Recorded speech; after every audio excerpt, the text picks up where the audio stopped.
Hello, hello, hello. Happy Monday. Welcome back to my LinkedIn Live series. I took last week off. I'm excited to dive back in. And as usually happens in show business, nothing goes as smoothly as you'd like it to. The one time my son decides to sleep late for his nap is the day that I have to get on LinkedIn Live. So we went from nursery to home studio in approximately, well, I'd like to say 90 seconds, but considering we're starting 2 minutes late, 90 seconds plus 2 minutes. So sorry about that. Thank you for your patience, for joining us. Really excited to dive back into LinkedIn Live this week. We've got another great series for you. A couple things. If you want to check out any of our previous series that we've done throughout the shelter in place, they're all on our YouTube channel. I'll make sure I get a link to that in the notes, or just go to YouTube, search David J.P. Fisher. Boom, there I am. And we got great stuff on how to build empathy in sales, how to post on LinkedIn, how to actually bring Zen into your sales process. This week, I'm really excited because we're going to dive back into the sales world and improving sales skills. And this is actually based on an article that I wrote for the LinkedIn Sales Solutions blog at the beginning of last year of 2019. And it went on to become, I think, the #2 most read article on the Sales Solutions blog last year. So it definitely resonated with people. It hit a nerve, so to speak. And what that article was, it was the 6 sales skills that will help you stand out in 2019. And it was looking at research from LinkedIn actually about what were the most in-demand jobs and what were the most in-demand skills that employers were looking for based on LinkedIn searches and the like. And what was really interesting is that the skills that people were looking for, employers were looking for, especially from the sales side of things, were not how to run your sales stack, how to have a better email funnel, or how to cold call even. But it was really, the list was really focused on what are called soft skills. And I hate that term because soft skills, especially in the American connotation, is that they're weak or they're soft, they're wussy. But that's the farthest thing from the truth. Soft skills really are those skills that they can't be quantified. They can't be put into a spreadsheet. They can't be outsourced to technology. So when we looked at these 6 sales skills in the article, what I really realized and kind of what I posited was that these were the skills that were going to help you survive in a sales role, because they can't be outsourced. They can't be codified into a bot. They can't be replaced by AI. But also, it's really how you thrive, because these soft skills are also the ones that are about human-to-human engagement. And over the last 2 months, with everything that's been going on with the coronavirus pandemic, as far as the sales world is concerned, the argument that I would make is that the upheaval we're seeing, both from the public health crisis, which has been awful, and the ensuing economic repercussions of the shelter in place, all these things, they're actually not changing how we need to sell. They're actually just illuminating the gaps, the problems with how we had been selling over the last 5 to 10 years, which I think was increasingly technology based, I guess you could say. It was increasingly inhuman, because we were trying to scale it, we were trying to grow. And that's why you just kind of got, in my opinion, a lot of garbage empathy and garbage, pretending to care about your prospects and customers.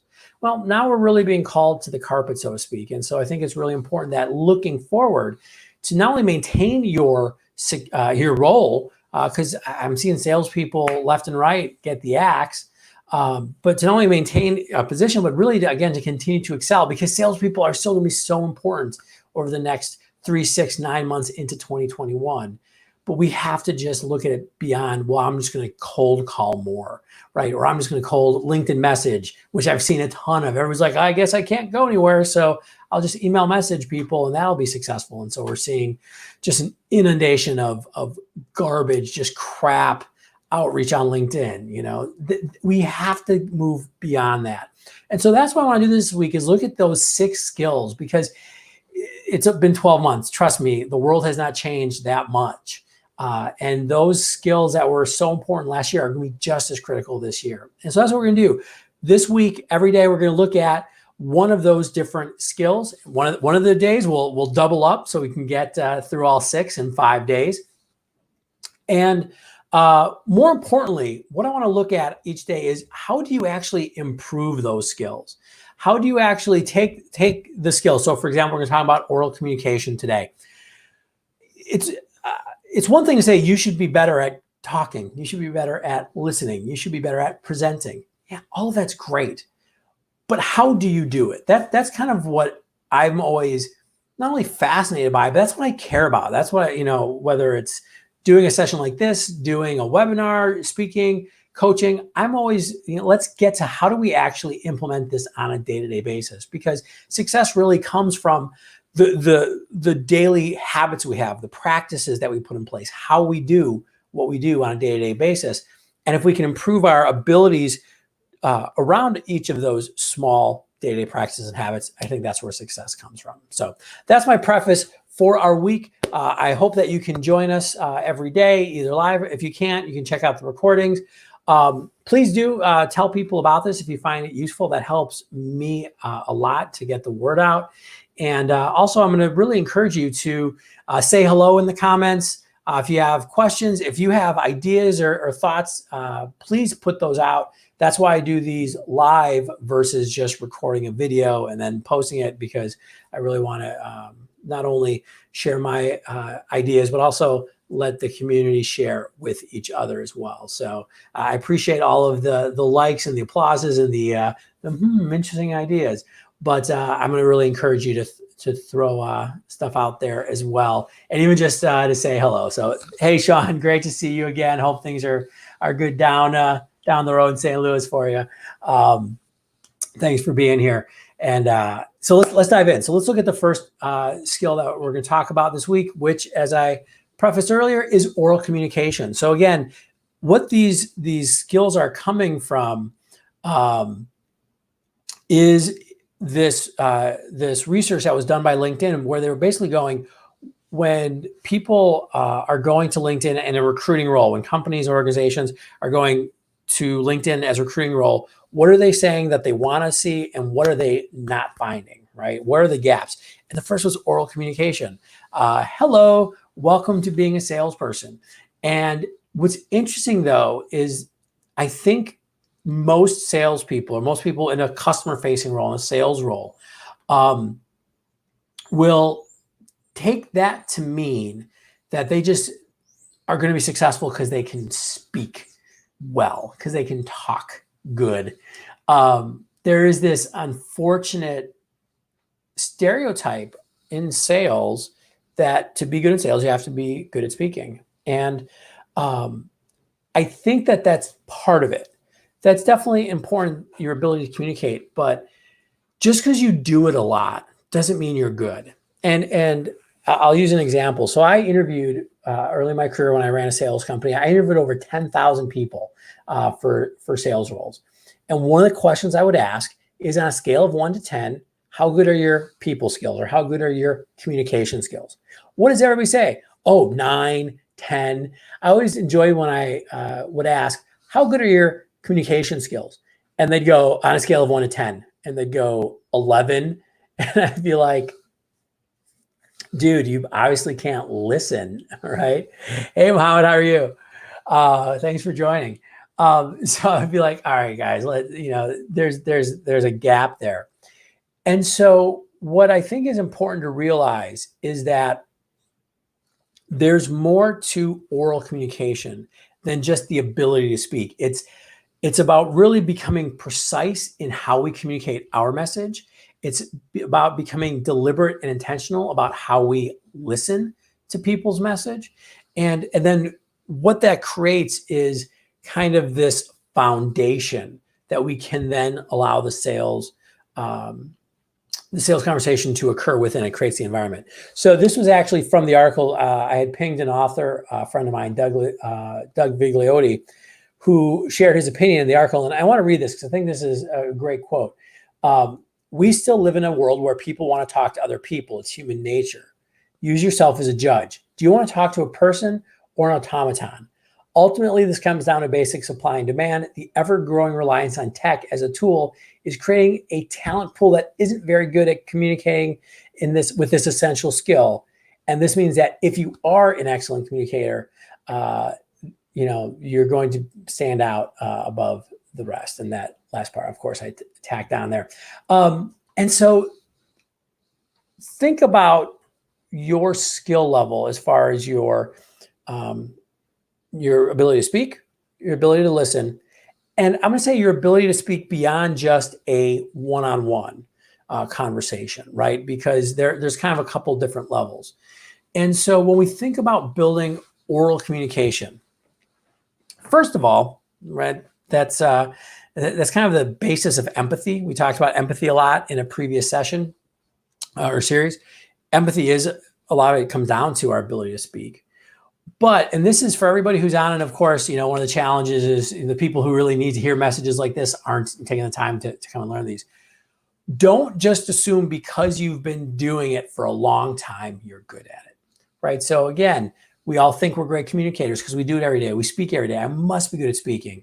I love, and slightly sarcastically using the word love, when somebody's like, I'm such a great communicator. And all I really mean is that they talk nonstop. Right? That's not what we want to do. So let me go through 3 simple ways that you can build the oral communication skill. So the first seems really like duh, but do it more. Have conversations. Now, unfortunately, right now we're in a place where we can't really have a lot of in-person conversations, but that will change. But at the same time, don't then just go, well, I'm not gonna have any conversations at all. This is where I think, for example, the Zoom call, right? The networking conversation where you're not calling a prospect or a customer has a lot of value, because a lot of times if you're in a sales role, most of your conversations are in a high stakes environment, whether it is a prospect, a customer, somebody you're trying to get something done with. And that can be, a little stressful. You've got other things on your mind as opposed to like, how am I doing in this conversation? So this is where I think even right now, again, we don't have the chance to go out.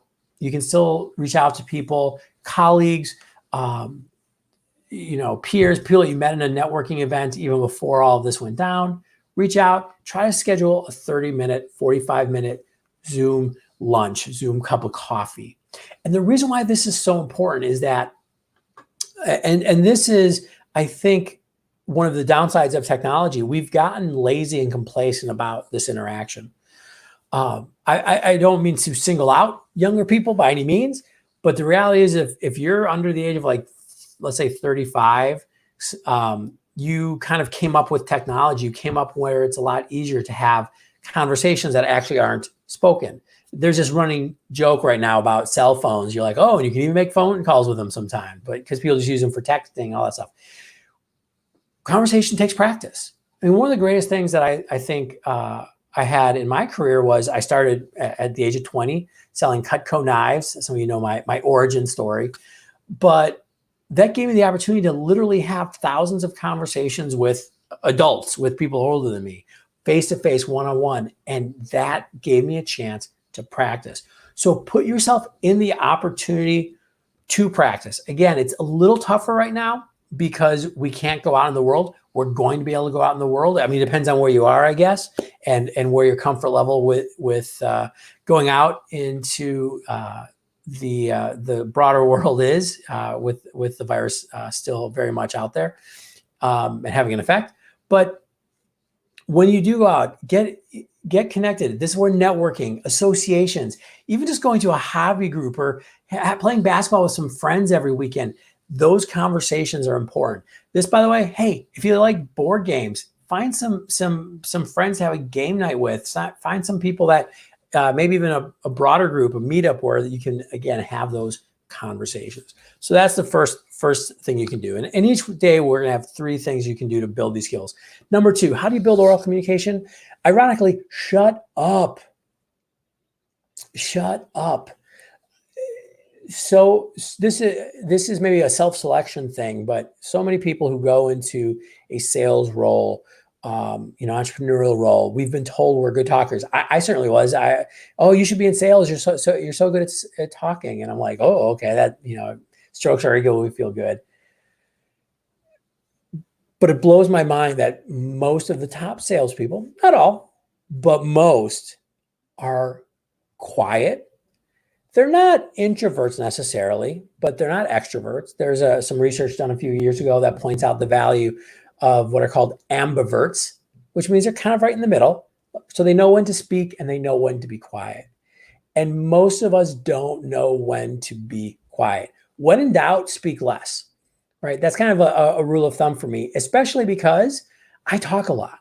I've gotten a little better at it over the years, and it's been a very specific focus for me, but it has to be because when I was younger, man, I just talked all the time. I've told the story before, but I remember when I shared that I started selling Cutco knives. I was a college kid, and I did pretty well right off the start, but the first time I had my manager watch me do it, I didn't have a sale. And I walked out, and he goes, oh, I would have sold her. She was so excited about the product, but I was too busy speaking. And he went through all of the signs, all of the things she said and did that I paid no attention to. I had a chance to influence her, and I didn't take it because I was too busy talking. So whatever it takes, I mean, this is one of those tips that you hear over and over and over again because people are very resistant to learning it, but learn to be quiet. One of the biggest things you can do is pause after somebody says something. So this is definitely great for prospects. It's great for customers.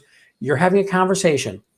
They say something. You want to jump in. Maybe it's handling an objection or pointing out a really great feature that would be awesome for them. Pause 1 second. Take a breath. And then respond. It is mind-blowing how much it changes the tone of your conversation. And that 1 second lets your brain think and go, oh, wait, maybe I don't need to actually say what I was about to say. This was big for me, especially as a younger salesperson. I would get very defensive, like not like, but like they say something, I would be like, oh, let me tell you why your objection is wrong. I have the perfect response for that. I learned it in my sales meeting this week. Don't do that. Just, and often what happened is I'd be like, oh, they're actually not, picking on me. They just have a valid concern. I just need to give them some information. And sometimes if you take 2 breaths, they'd answer the objection themselves. They go, oh no, I guess that's not that big of a deal. Oh my goodness. So, all right, listen, pause. Whatever you have to do to be an active listener, do it. You can go to Google, find about 1 million articles on being an active listener. It all comes down to, again, just closing your mouth and slowing down a little bit. Number 3, the final tip I'm going to give you, this is going back to the speaking and the presenting, but this is actually going to go beyond just the one-on-one conversation, because oral communication is not just about how to have conversations. It's actually how to present our ideas and to speak in front of more than one person. Now, that might be 2 people, right? During a sales call, it might be 5 people or 10 people in a meeting. It might be a whole bunch of people, who knows how many in the interwebs watching a video. The ability to speak in front of more than one person is important and powerful. And it's not because what happens, there's some magic that happens. And you've seen this when there's one person talking to one person, you just add one more person, all of a sudden it's a whole different ballgame. And so when you can develop these skills, even if it is, as I said, just having 2 people in a sales meeting where you're going through a sales deck, that in and of itself can be really important. And I'm not going to go through an entire, public speaking session here. We can maybe throw that into a series down the road. But what I am going to suggest is that just like I spoke about the power of intentionally developing your listening, the act of intentionally developing your speaking in front of more than one person and finding opportunities to practice this is so important. There's a lot of ways to do this. A very simple place to start, if you're not very comfortable with it, is going to be something like Toastmasters. It could be joining again, once we're out and done with the shelter in place, finding a regular networking group like a BNI or Let's Tip, anytime where you have a chance to stand in front of a group of people and speak, whether that's for 30 seconds, 5 minutes, 10 minutes, doesn't matter. But doing it in a place where the stakes are low. So it's not during a client meeting. It's not during a prospecting meeting. That's where you actually want to start to get the chance to practice. And by the way, speaking in front of more than one person does apply in the virtual world as well. So even getting 2 or 3 people on to a Zoom call and doing some practice can be super valuable. One of the other really big things I would suggest right now, and in fact, if you wanted to do kind of a presentation over Zoom or something digital, this works great because Zoom can automatically do this. Record. So I'll tell you one of the things that I both love and hate doing, editing my videos. So we have a YouTube channel. I've had a podcast for we're on season 6, Beer Beats and Business. Please check it out. We just came back Thursday with the beginning of season 6. I really enjoy those conversations. By the way, a great way to get better at oral communication, listening to people having a really good conversation, looking at the interplay between the two. But I hate editing it because, like most people, I don't like looking at myself. But, this is a big but, what I learned is that in doing the editing and post-production of our podcast, doing the editing of the videos, when I had to watch myself over and over again, my speaking got better. I still have my likes and my ums and my fillers. I still have my issues with fully enunciating at times because I do speak quickly and my tongue kind of gets all wrapped up. That's fine. But forcing myself to watch has been so instructive. And I've been able to cut out, there's a number right there, right? Some of the filler, some of the things that doesn't work, I've learned, which was a big thing for me, and it's going to be for you too if you're presenting in front of people, to when you can't think of what to say, just pause.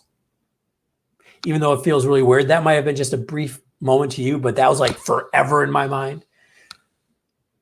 But recording yourself, videotape, even if you're going to do a presentation in person for a few people, set your phone up and just be like, hey, can I record myself? Nobody's going to care.